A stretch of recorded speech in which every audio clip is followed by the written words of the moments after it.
ప్రేమించు కాపరి ఉషా కిరణాలు ఉదయకాలపు వాక్య ధ్యానమునకు మిమ్మల్ని ఆహ్వానిస్తున్నాం. ప్రార్థన. మమ్మల్ని మిక్కిలిగా ప్రేమిస్తున్న పరలోకపు తండ్రి, ఈ ఉదయకాల సమయాన్ని బట్టి వందనాలు చెల్లించుకుంటున్నాం. మరి యొక్క దినమును ప్రేమించి నీ కృప చేత మాకు అనుగ్రహించిన విధానాన్ని బట్టి వందనాలు. ఈ ఉదయకాల సమయమున నీ వాక్యము చేత నాతోనూ మాతోనూ మాట్లాడమని, వినగలిగిన చేయమని, గ్రహించుకునే హృదయాన్ని మాకు అనుగ్రహించి వాక్యం చేత బలపరచమని యేసు పరిశుద్ధ నామమున అడిగి వేడుకుంటున్నాను పరమ తండ్రి. ఆమేన్. ఈ ఉదయకాలపు వాక్య భాగము యెహోషువ గ్రంథము 7వ అధ్యాయము 2వ వచనము నుండి 5వ వచనం వరకు ఉన్న వాక్య భాగమును చదువుకుందాం.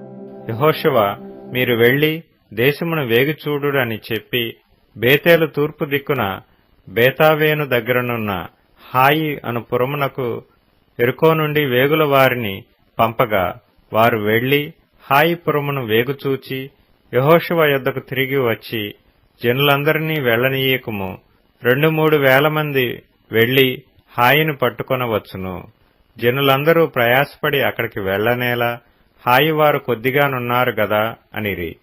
కాబట్టి జనులలో ఇంచుమించు 3,000 మంది అక్కడికి వెళ్లిరి గాని, వారు హాయి వారి ఎదుట నిలువలేక పారిపోయిరి. అప్పుడు హాయి వారు వారిలో 36 మనుషులను హతము చేసిరి.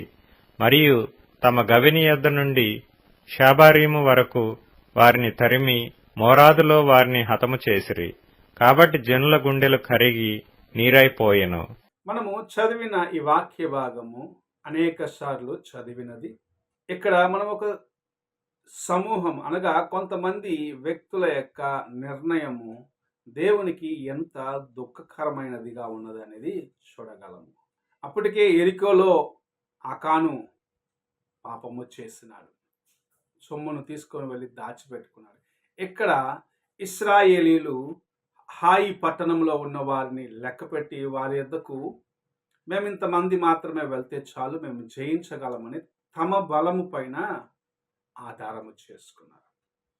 దేవుని యొద్దకు వెళ్ళి ప్రభువా ఏమి చేయాలని విచారణ చేయకుండా తమ యొక్క తలంపుల చేత నడిపించబడ్డవారిగా తమ యొక్క బలమును ఆశ్రయము చేసుకున్న దాన్ని బట్టి హాయి పట్టణస్థుల ముందు ఇశ్రాయేలీలు నిలబడలేక పోయిన సంఘటన మనం చూస్తూ ఉన్నాం. ఈ దినము నీవు నేను కూడా దేవుని యొక్క కార్యములను, దేవుని యొక్క బలము కోసము, ఆయన యొక్క కృప కోసం ఎదురు చూడకుండా నేను చేయగలను అని ఎప్పుడైతే తలంచుతామో శత్రువు మనపైకి బలవంతుడుగా దిగి రావటం మనం చూడగలము. శత్రువు పూర్ణమైన బలం పుంజుకొని మనపైకి దాడి చేసేదానికి ప్రయత్నిస్తుంటాడు. అందుకే మనము నీ బలము నా బలము అని మన బలము పైన ఆధారము చేసుకొనకుండగా దేవుని వైపు చూసి ప్రభువా నీ సహాయము నాకు అనుగ్రహించు. అంతకుముందే ఎరికో పట్టణంలో వారు జయమును చూసినారు. ఎవరు కత్తి ఎత్తుకొని యుద్ధమునకు వెళ్ళలేదు. ప్రభువు చెప్పిన రీతిగా చేసిన దాన్ని బట్టి ఎరికో గోడలు కూలిపోయినవి. ఎరికోని వారు స్వాధీనము చేసుకున్నారు. ఎరికో పట్టణాన్ని కాల్చివేసినారు. ఇక్కడ తమ బలమును ఆధారము చేసుకున్నారు. తమ యొక్క శక్తిని చూసుకొని వారు గర్వించినారు. ఆ గర్వము లేకుంటే వారు తాము హెచ్చించుకున్న దాన్ని బట్టి ప్రభు శత్రువుల చేతికి వారిని అప్పగించినారు. మనము చూసినట్లయితే 5వ వచనంలో హాయి పట్టణస్థుల్లో 36 మందిని చంపివేయటం మనం చూడగలము. ఇశ్రాయేలు 36 మంది చనిపోయినారు. అంత మాత్రమే కాదు, వారి ముందు నిలవలేక పారిపోయిన ఒక సంఘటన మనం ఇక్కడ చూస్తూ ఉన్నాం. ఎంత ఘోరమైన కార్యం! దేవుని బిడ్డలైన వారు అన్యుల ముందు నిలబడలేక పారిపోతూ ఉన్న సంఘటన ఇది. ఇతరులు ఎంతమంది నేను దేవుని బిడ్డని చెప్పుకొని అన్యుల ముందు ఓటమిని చూస్తున్నాను. దానికి కారణం ఏమిటి అని పరీక్షించుకున్నట్లయితే నీవు దేవుని యొక్క కృప కొరకు, దేవుని యొక్క బలము కొరకు ఎదురు చూడకుండా నీ జ్ఞానమును వాడుకొని ఏదో చేయాలని ప్రయత్నించి చివరికి అన్యుల ముందు అపహాస్యముగానే మిగిలిపోతూ ఉన్నా. అందుకే ఈ ఉదయకాల సమయమున ప్రభు మనకు ఈ కార్యమును జ్ఞాపకం చేస్తున్నాడు. నీ బలం కాదు, నీ జ్ఞానము కాదు, నీ శక్తి కాదు, నా వైపు చూడు, నేనున్నాను నీకు సహాయము చేసేదానికి, నేను విడిపిస్తాను. నీ బలమును ఆధారము చేసుకున్నట్లయితే శత్రువు నీ పైన జయమును పొందుకుంటాడు. శత్రువు నిన్ను కృంగదీస్తాడు. శత్రువు నీకు అపజయమును ఇచ్చి నీ జీవితమును ఒక పోరాటముగా మార్చివేస్తాడని ప్రభు మాట్లాడుచూ ఉన్నాడు. మనం చూసినట్లయితే కింద భాగంలో వారు ఎప్పుడైతే తమ యొక్క బలహీనతలన్నింటినీ సరిచేసుకొని అందరూ ఏకముగా దేవుని యొక్క కృపను ఆధారము చేసుకుని యుద్ధమునకు వెళ్ళినారో అప్పుడే జయమును చూడగలిగినారు.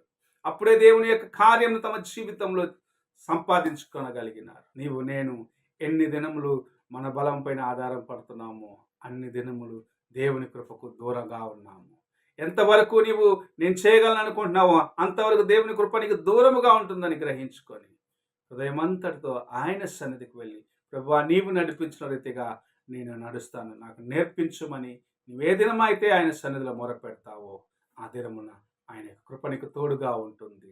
నీవు అన్యుల మధ్యలో అవమానము పొందవు. వారి మధ్యలో నీ తల ఎత్తుకునేటట్లు ప్రభువు చేస్తాడు.